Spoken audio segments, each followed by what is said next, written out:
నెల్లూరులోని టౌన్ హాల్లో Vasanthalakshmi charitable trust and research centre ఆధ్వర్యంలో అవగాహన కార్యక్రమం జరిగింది. ఈ కార్యక్రమంలో జేసీ ఇంతియాజ్ అహ్మద్, డీఎస్పీ వెంకటరాముడు ముఖ్య అతిథులుగా హాజరయ్యారు. ట్రస్ట్ నిర్వాహకురాలు వసంతలక్ష్మి, రిచ్ హాస్పిటల్ అధినేత డాక్టర్ రవికుమార్ అతిథులను, పలువురు వైద్యులను సన్మానించారు. వసంతలక్ష్మి చారిటబుల్ ట్రస్ట్ చేస్తున్న సేవా కార్యక్రమాలు ప్రశంసనీయమని జేసీ ఇంతియాజ్ తెలిపారు.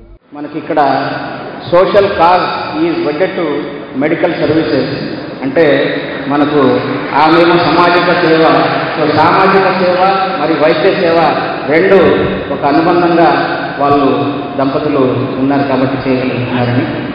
My only request to her is today is world autism day, but it should be not bad, it should be what it is WAAD United Nations ప్రకారం it is world autism awareness. మానసిక ప్రవర్తనను అనుసరించి వారికి చికిత్స అందించాల్సిన అవసరం ఉందని DSP Venkataramudu తెలిపారు.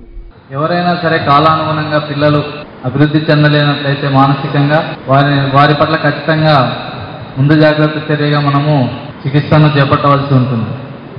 సో ఈ విధంగా ఈ ఆటిజం అంటే చాలామందికి తెలియదు.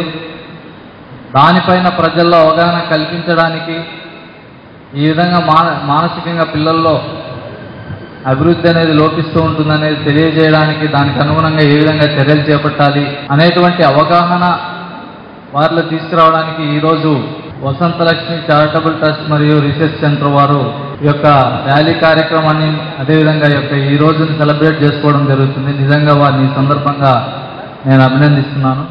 ఈ కార్యక్రమంలో MEPMA PD Chiranjeevi, DCPO Suresh, pulmonologist Nagaraju, EVS Naidu, doctor Srinath తదితరులు పాల్గొన్నారు.